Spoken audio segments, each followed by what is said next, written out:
Welcome back. I usually write this prologue piece after I know what I'm going to talk about, once I have the material ready to read. And in looking at it today, I had appointments in the morning and in the afternoon, and then a little follow-up errand just now. I picked Ripley up from the groomers.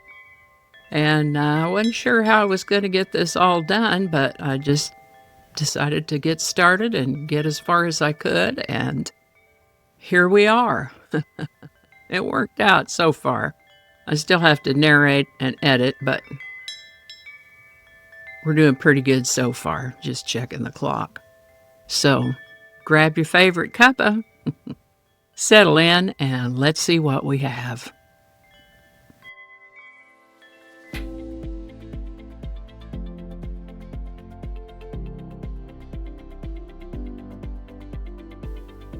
Hi there, and welcome to This Day in History for October 10th. October 10th is the 283rd day of the year in the Gregorian calendar, 284th in leap years, with 82 days remaining to the end of the year.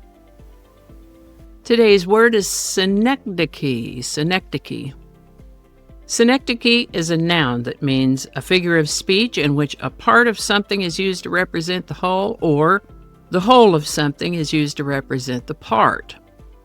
For example, in the phrase, all hands on deck, the word hands represents the sailors or crew members, a part representing the whole.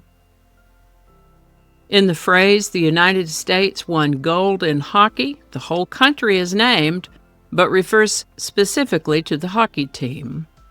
Other examples could be wheels to refer to a car, threads to refer to clothing, the crown to refer to a monarch or royal authority. While you may certainly see examples of synecdoche in everyday examples, writers find it particularly useful for creating emphasis or vivid imagery, poetic shorthand, or creating symbolism or character nuance. The word synecdoche comes to us from Greek, where it generally means simultaneous understanding or understanding one thing with another. From the word parts syn, S-Y-N, together, and ekdoche, interpretation or reception. First known use of the word synecdoche is around the 13 to 1400s. Synecdoche. Today's word synecdoche was suggested by YouTube viewer @TRamsire. Thanks, Teresa. And if you have a word you'd like us to explore in this Word of the Day segment, drop it in the comments and we'll take a look at it. And with that, the largest moon of the planet Neptune, Triton, was discovered by English astronomer William Lassell on October 10, 1846. Just a few of the interesting things we've learned about Triton since its discovery are: Triton is the 7th largest moon in the solar system, second largest planetary moon in relation to its primary, after Earth's moon, and larger than all of the known dwarf planets. Triton orbits Neptune in a retrograde orbit, revolving in the opposite direction to the parent planet's rotation, the only large moon in the solar system to do so. It is thought to have once been a dwarf planet from the Kuiper Belt, captured into Neptune's orbit by the latter's gravity. There's plenty more about Triton, but I think that's enough to get us started. Triton. We talked not too long ago about Operation Little Vittles, where during the Cold War, Germany's capital, Berlin, had been split into East Berlin and West Berlin. In that time, the Soviets cut off ground-based supply routes to West Berlin in an effort to get the West to abandon West Berlin. In response, the U.S. and the U.K. launched the Berlin Airlift, flying coal, food, and supplies to the folks in West Germany. I'll link that episode if you haven't seen it yet. That said, this is the birthday of Air Force Senior Officer and Command Pilot Gail Halvorsen, born October 10, 1920 in Salt Lake City, Utah, in the U.S. He grew up on rural farms in Idaho and Utah, and from a young age he dreamed of flying, and earned his private pilot's license in 1941 before entering the U.S. Army Air Forces. While flying supplies into blockaded Berlin, Halvorsen was moved by children peering through barbed wire fences near the airfield. He slipped him a couple of sticks of gum, and when one child asked how they'd know it was his plane, he promised to wiggle his wings, earning him one of his nicknames, Uncle Wiggly Wings, also known as the Candy Bomber and the Chocolate Flyer. He captured hearts across Germany and the United States, and before it was all over, his simple action grew into a large-scale effort, eventually dropping over 23 tons of candy into West Berlin. After that, his career spanned engineering, space systems, and command roles. He retired in 1974 with more than 8,000 flight hours. In his later years, Halvorsen continued spreading goodwill, organizing candy drops in places like Bosnia, Iraq, Kosovo, and helping to found the Candy Bomber Foundation to inspire aviation and STEM education. He passed away in February of 2022 at the age of 101. Gail Halvorsen will be remembered for his kindness, imagination, and acting on the belief that small gestures can lift spirits across borders. Gail Halvorsen, a.k.a. Uncle Wiggly Wings. What a surprise it was to me to see this item in today's timeline, that on October 10th of 1969, King Crimson released their debut album, In the Court of the Crimson King. The progressive rock group, initially consisting of Robert Fripp, Michael Giles, Greg Lake, Ian MacDonald, and Peter Sinfield, had been founded the year before in 1968.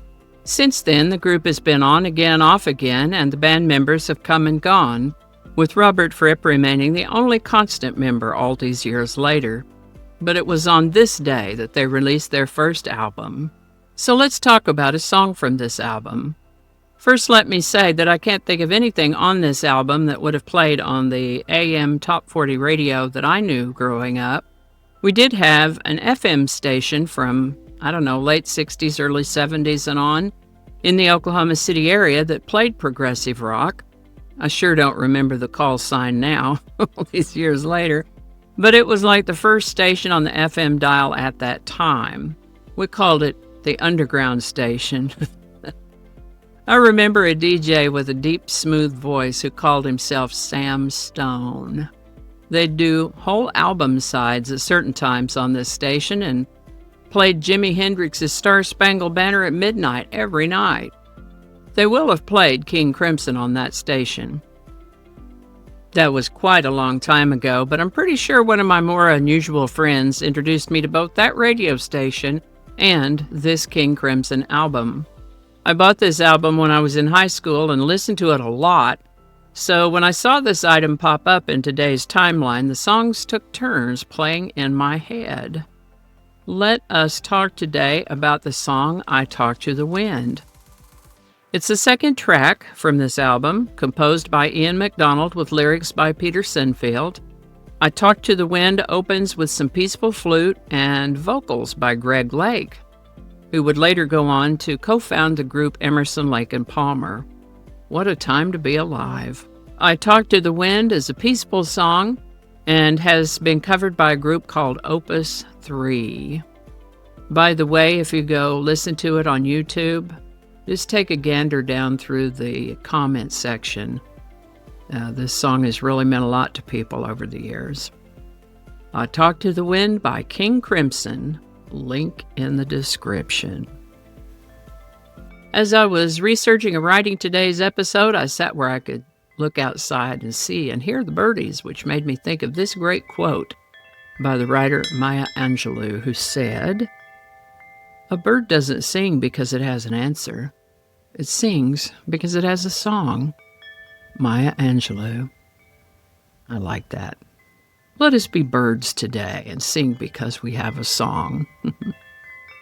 Alrighty, y'all take care. Be good to each other. I'll see you next time.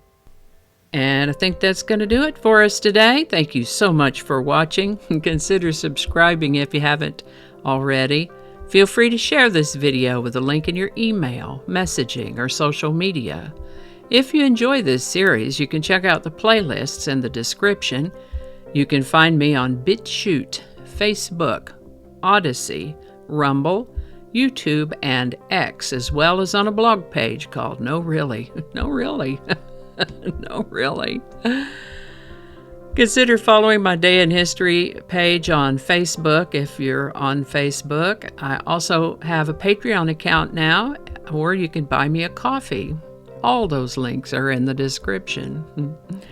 Alrighty, that's all I can think of right now. Thanks again, and I'll see you next time.